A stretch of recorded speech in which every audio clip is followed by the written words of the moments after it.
అబద్ధంలాడుట వాళ్ళకి ఇష్టమంట.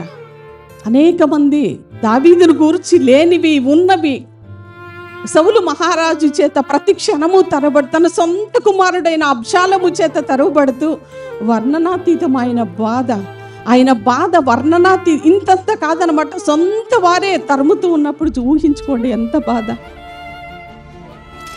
అబద్ధములాడుట వారికి ఇష్టం. వారు తమ నోటితో శుభవచనములు పలుకుచు అంతరంగములో, నోటితో శుభవచనాలు, God bless you brother, Kiran brother, God bless you brother అంటాం. ఇన్ని రోజులు జాబ్ లేకుండా ఉన్నారేనా, అబ్బో జాబ్ వచ్చింది.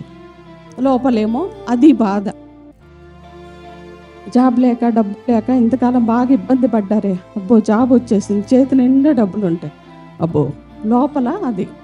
బయటికేమో God bless you sister, God bless you brother, లోపల. నేను అంటున్నా దేవుని బిడ్డలారా, దేవుని నమ్ముకొని ఇలాంటి మనస్తత్వం మనలో ఎవరిలో అయినా ఉందా? ఖచ్చితంగా నేనంట ప్రతి ఒక్కరిలో ఉంటుంది, నాలో కూడా ఉంటుంది. అసూయ అనేది ప్రతి ఒక్కరిలో ఏదో ఒక మూలన పనిచేస్తూ ఉంటుంది, ప్రతి ఒక్కరిలో. కానీ దేవుని వాక్యాన్ని బట్టి మనం సరి చేసుకోవాలి. కొంతమంది మనుషుల ముందు ఒకలాగా మాట్లాడతారు, మనుషుని వెనక్కి వెళ్ళి. క్రైస్తవుల్లో నేను అనేక మందిని చూశాను.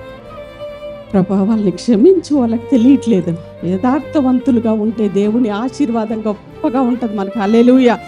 దావీదును దేవుడు గొర్రెల కాపరి నుంచి ఏ విధంగా మహారాజు సింహాసనం అధిష్ఠించటానికి దేవుడు గొప్ప అవకాశం ఇచ్చాడు అంటే ఆయన హార్ట్ అండి. దేవుడు హృదయాన్ని చూస్తాడు. నువ్వు నేనైతే పై రూపాన్ని, పాస్టమ్ గారు ఏంటి ఇంత స్టైల్గా ఉన్నారని మీరు అనుకుంటారు. నా హార్ట్ దేవుని ఎదుట ఎలా ఉందో దేవునికి తెలుసు. పలానా సిస్టర్ ఏంటి, పలానా బ్రదర్ ఏంటి ఇంత స్టైల్గా ఉన్నారని మనం అనుకుంటాం. దేవుడు పై రూపాన్ని ఎప్పుడు చూడరు, హృదయాన్ని చూస్తాడు ఆయన. మన హార్ట్ ఆయనకి చాలా ఇష్టం. మన హార్ట్ ఆయన చూస్తారు. ఒక వచనం